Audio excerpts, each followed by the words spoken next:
Pada sore hari ini kami akan menyampaikan tentang perkembangan penanganan COVID-19 di Indonesia.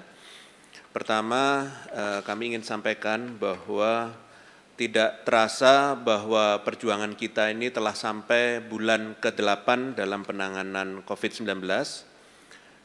Saya ucapkan terima kasih atas usaha dan kerja keras serta kesabaran baik masyarakat, tenaga kesehatan, relawan, maupun pemerintah dalam menjalani kehidupan baru dengan beradaptasi terhadap COVID-19.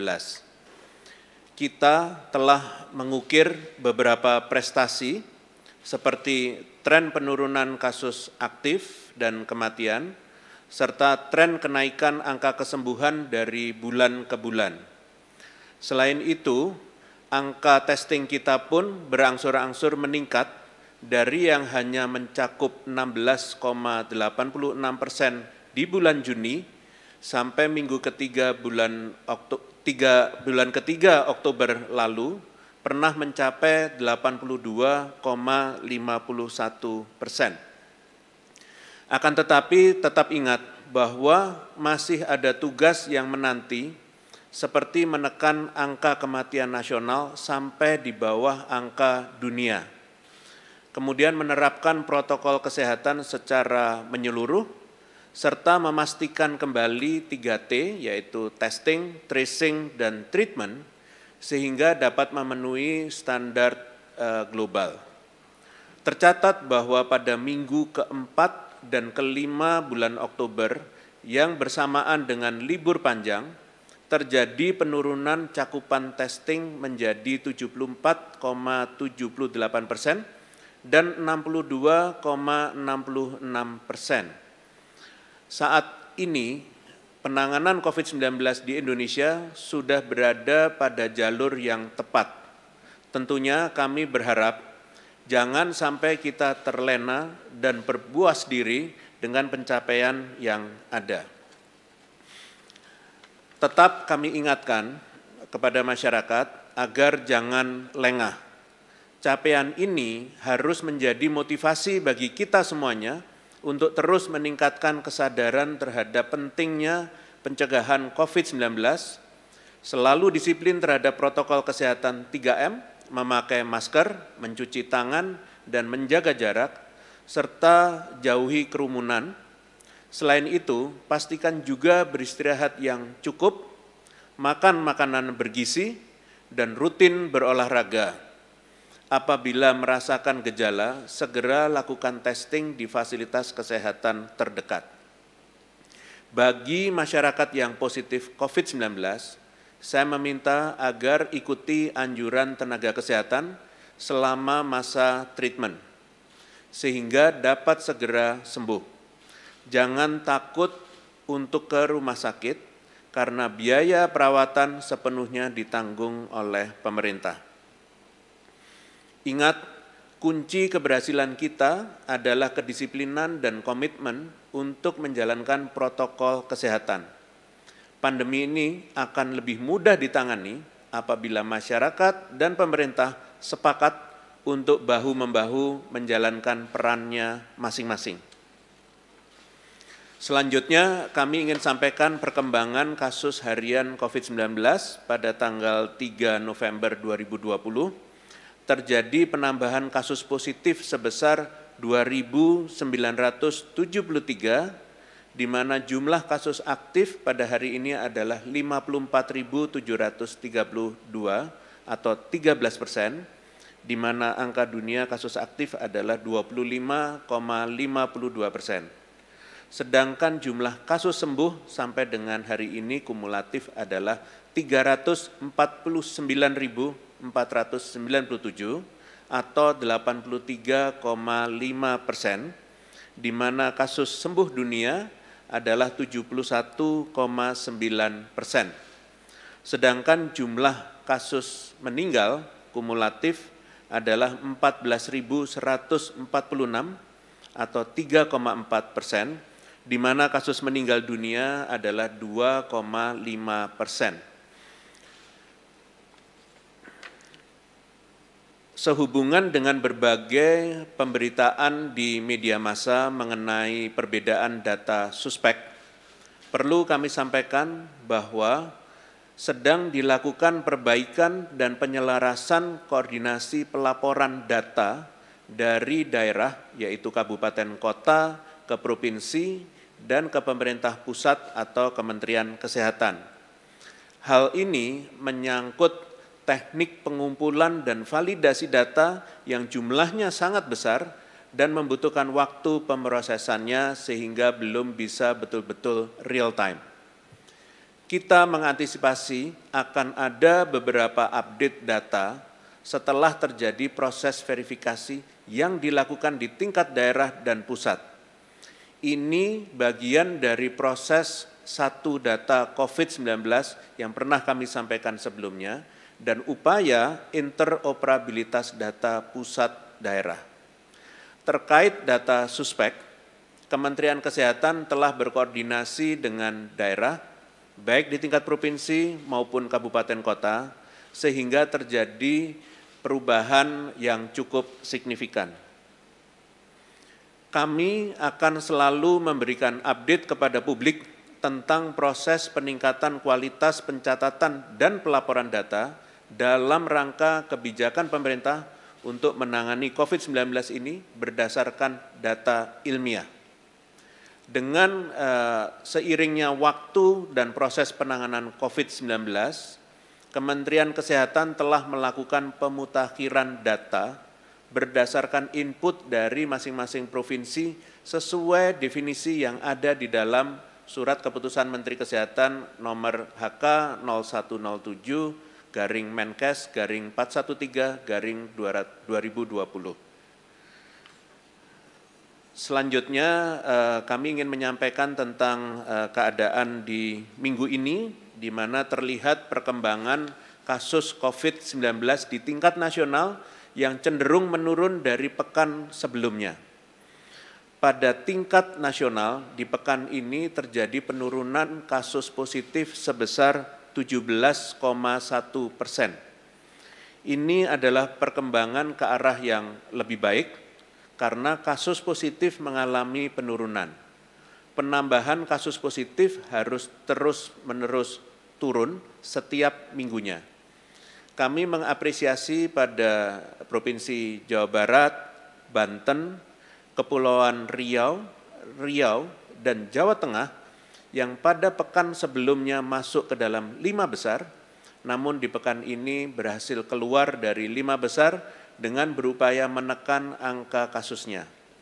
Mohon agar dapat dipertahankan prestasi ini, agar penambahan kasus positif dapat terus menurun dan bahkan menjadi tidak ada penambahan kasus sama sekali.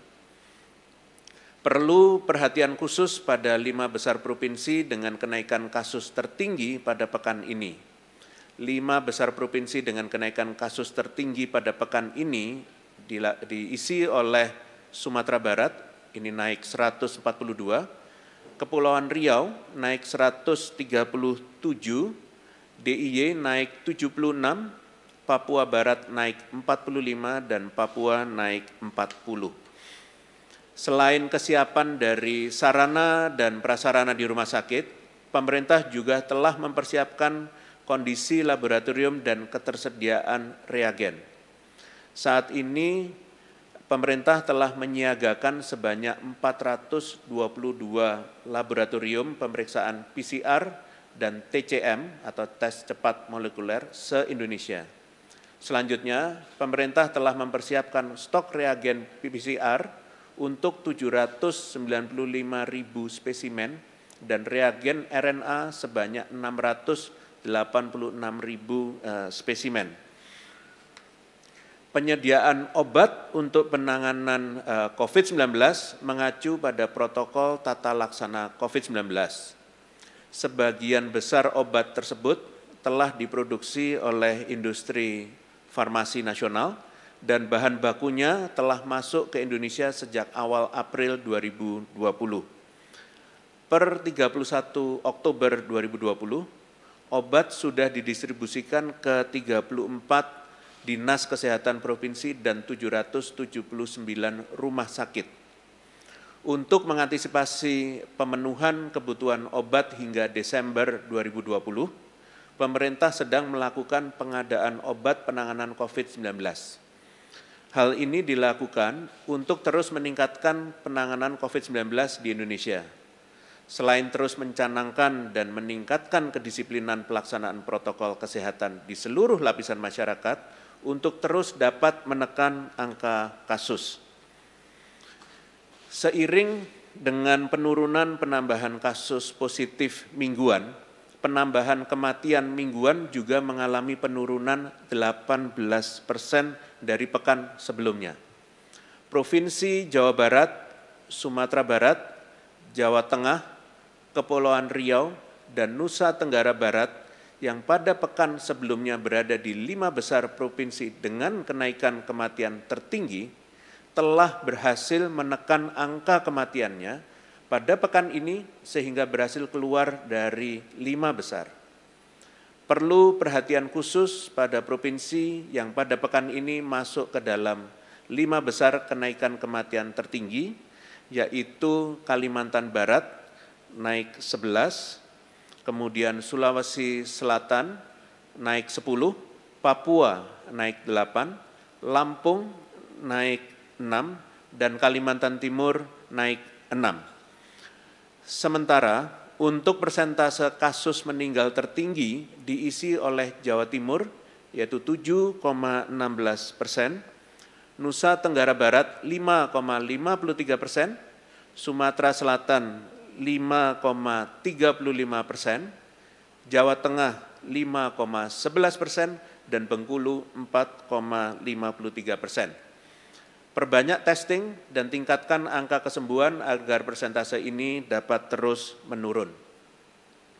Mohon kepada provinsi yang masuk ke dalam 5 besar kenaikan kematian tertinggi untuk dapat betul-betul melaksanakan treatment atau penanganan pasien COVID-19 dengan baik, utamanya pada pasien dengan gejala sedang dan berat, serta pasien dengan komorbid. Tingkatkan kualitas pelayanan COVID-19 di rumah sakit, perbanyak rumah sakit atau bed yang terkait dengan keadaan darurat jika diperlukan.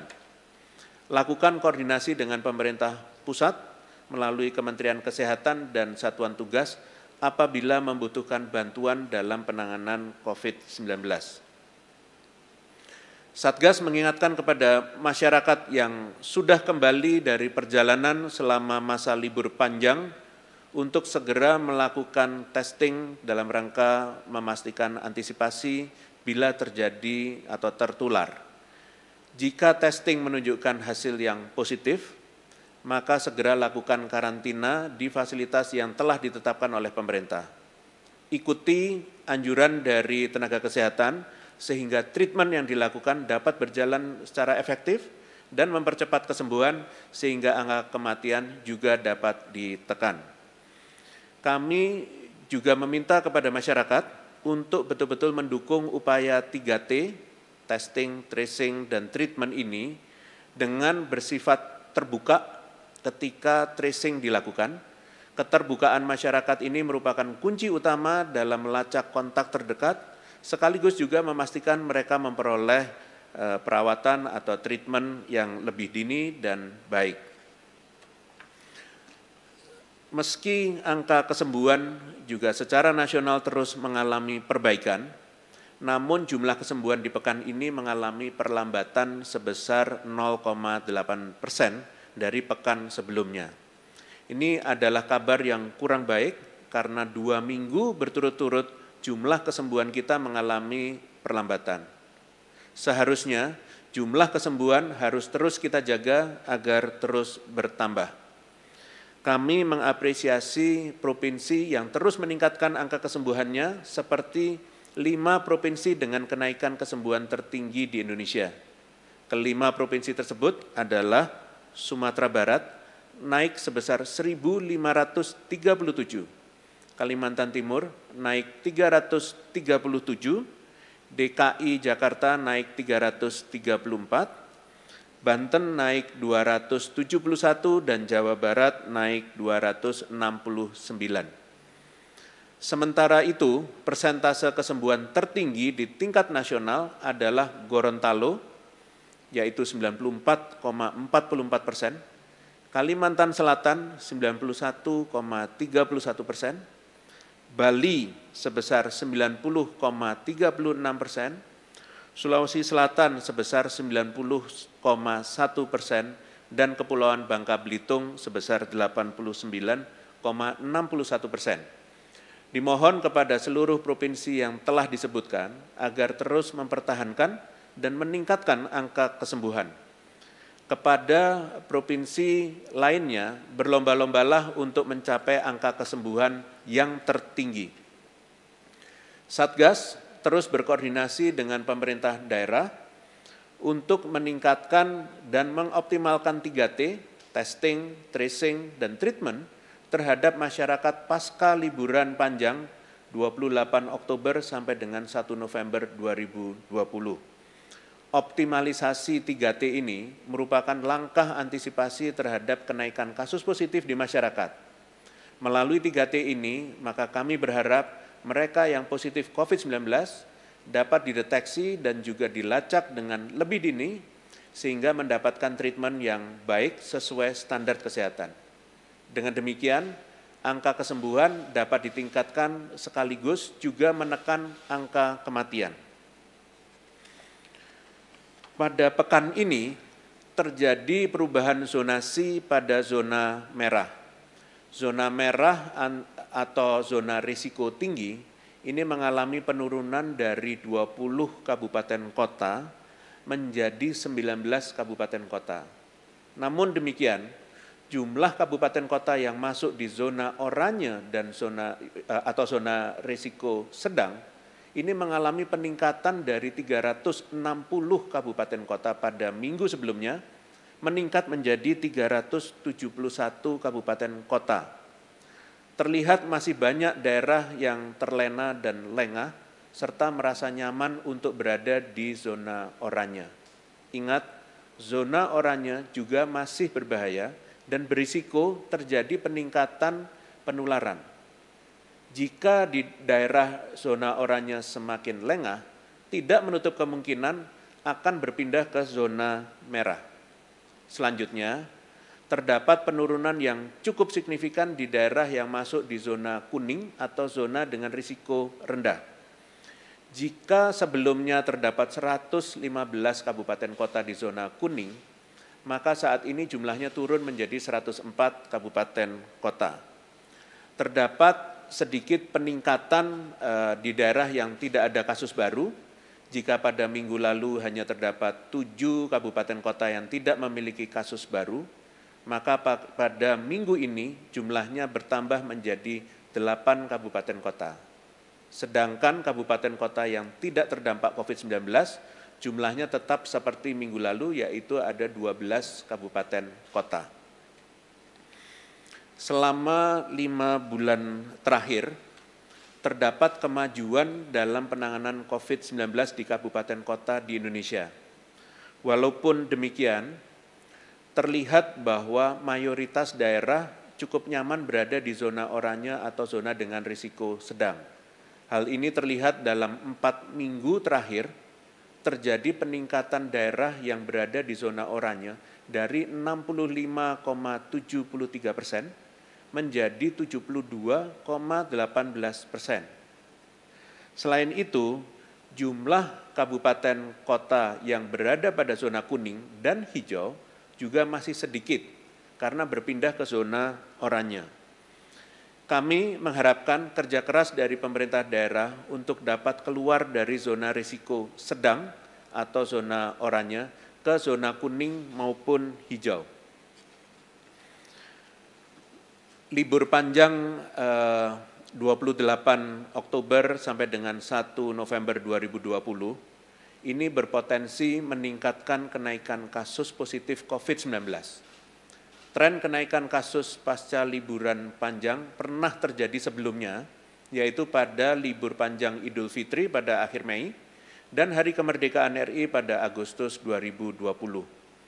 Oleh karena itu, pemerintah pusat, daerah, dan Satgas COVID-19 telah mengadakan koordinasi baik sebelum maupun setelah liburan panjang.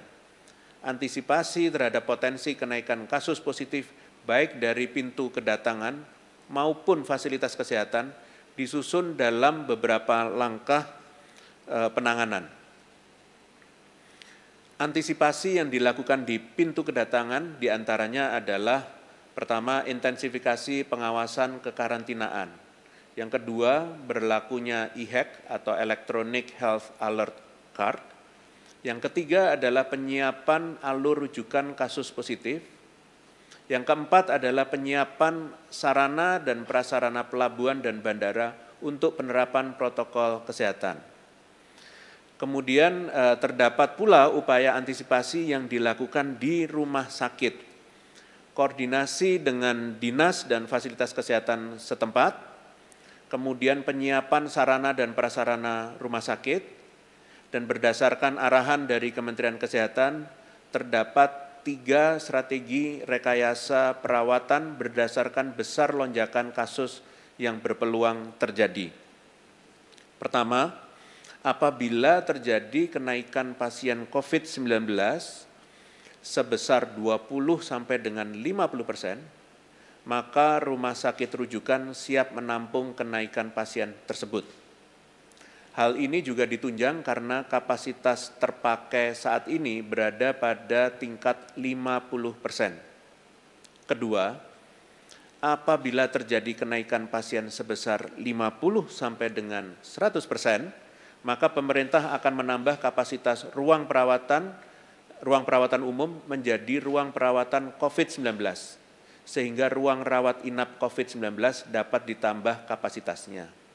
Yang ketiga, apabila kenaikan pasien lebih dari 100%, maka tenda darurat akan didirikan di area perawatan pasien COVID-19 di rumah sakit. Selain itu, pemerintah juga akan mendirikan rumah sakit lapangan atau darurat bekerjasama dengan BNPB, TNI di luar area rumah sakit. Demikian konferensi pers pada sore hari ini. Selanjutnya akan disambung dengan tanya jawab dengan media. Terima kasih. Terima kasih Prof. Pertanyaan pertama dari Desi Republika, Leni Suara Pembaruan, Andrian Tirto, Ratna Katadata, Melanie CNN, dan Alsa IDN Times. Terkait jumlah testing yang semakin rendah dalam beberapa hari terakhir ini, termasuk saat libur panjang dan berimbas ke jumlah kasus yang ditemukan juga hanya 2.000-an, kenapa justru terus menurun pemeriksaannya? Selain itu, kenapa jumlah suspek COVID turun langsung separuh sejak 29 Oktober kemarin? Pada 29 Oktober jumlah suspek 60 ribuan. Padahal selang sehari sebelum selalu di atas 150 ribu. Bagaimana penjelasannya? Terima kasih. Baik, terima kasih atas pertanyaan dari Republika, Suara Pembaharuan, Tirto.id, Katadata, CNN, dan IDN Times. Jadi sebagaimana yang saya sudah jelaskan pada konferensi pers hari ini, bahwa sedang terjadi perbaikan dan penyelarasan koordinasi pelaporan data dari daerah kabupaten kota ke provinsi dan ke pusat atau Kementerian Kesehatan. Dan ini merupakan bagian dari proses satu data COVID dan interoperabilitas data pusat dan daerah. Untuk menjamin hal tersebut, maka dibuatlah definisi operasional suspek yang telah jelas tertera dalam Surat Keputusan Menteri Kesehatan nomor HK 0107-Menkes-413-2020. Pada prinsipnya, Satgas terus mendorong kepada pemerintah daerah untuk melakukan testing secara maksimal dan menyeluruh sebagai upaya deteksi dini terhadap kasus positif COVID-19 di daerahnya masing-masing. Selain itu, perlu adanya evaluasi terhadap operasional laboratorium. Menurut analisis data, terjadi tren penurunan testing setiap akhir minggu ataupun saat libur panjang. ini merupakan salah satu tantangan yang sedang kita coba selesaikan. Ingat bahwa virus ini tidak pernah libur, sehingga adanya hari libur bisa diantisipasi ke depannya, misalnya melalui operasional lab, melalui penambahan shift kerja laboran, tentu dengan pertimbangan insentif yang memadai. Satgas juga terus berkoordinasi dengan pemerintah daerah untuk meningkatkan kapasitas laboratorium dan fasilitas pendukung lainnya seperti reagen. Namun demikian, terdapat beberapa kendala yang dihadapi seperti wilayah testing yang tersebar luas, jumlah masyarakat juga yang harus di-testing. Oleh karena itu, kami meminta peran aktif dari masyarakat dalam mendukung upaya testing yang dilakukan oleh pemerintah. Apabila mengalami gejala COVID-19, segera kunjungi fasilitas kesehatan terdekat untuk bisa melakukan testing. Terima kasih. Terima kasih Prof. Pertanyaan terakhir dari Wisnu Kumparan. Bagaimana dengan roadmap vaksinasi corona? Apakah sudah ada? Terima kasih. Terima kasih pada Kumparan. Jadi sudah ada dan roadmap sudah dalam tahap finalisasi mencakup kandidat vaksin dan penyusunan tahapan prioritas penerima vaksin dengan berbagai pertimbangan seperti ketersediaan vaksin, penduduk, wilayah berisiko, tahapan pemakaian, dan indeks pemakaian. Selain itu, roadmap yang disusun mencakup perkiraan skema platform vaksin dan sasaran klaster kelompok, estimasi kebutuhan, dan rencana pemberian vaksin. Demi mencapai efektivitas vaksin yang maksimal, maka roadmap yang disusun juga memperhatikan ketersediaan rantai dingin atau cold chain dan kapasitas SDM yang melibatkan beberapa jenis tenaga kesehatan termasuk vaksinator. Jejaring layanan untuk menjamin alur distribusi juga telah disusun dengan melibatkan lintas sektor. Selain hal-hal tersebut, pemerintah juga mengkaji hal-hal penting lainnya yang tidak boleh terlewat dalam persiapan vaksinasi secara nasional untuk memastikan keamanan dan ketersediaan serta mekanisme penyuntikan vaksin dengan melibatkan pendapat dari berbagai elemen baik lintas kementerian dan lembaga. Kehadiran vaksin adalah angin segar untuk kita semua, tapi hingga vaksin siap. Bahkan meskipun vaksin sudah ada dan siap, kita pastikan bahwa masyarakat dan pemerintah harus selalu mematuhi protokol kesehatan 3M, yaitu memakai masker, menjaga jarak, dan mencuci tangan sebagai upaya pencegahan primer. Demikian, terima kasih atas pertanyaan dari media. Dengan demikian selesai acara pada sore hari ini. Terima kasih atas perhatian seluruhnya. Selamat sore. Wassalamualaikum warahmatullahi wabarakatuh.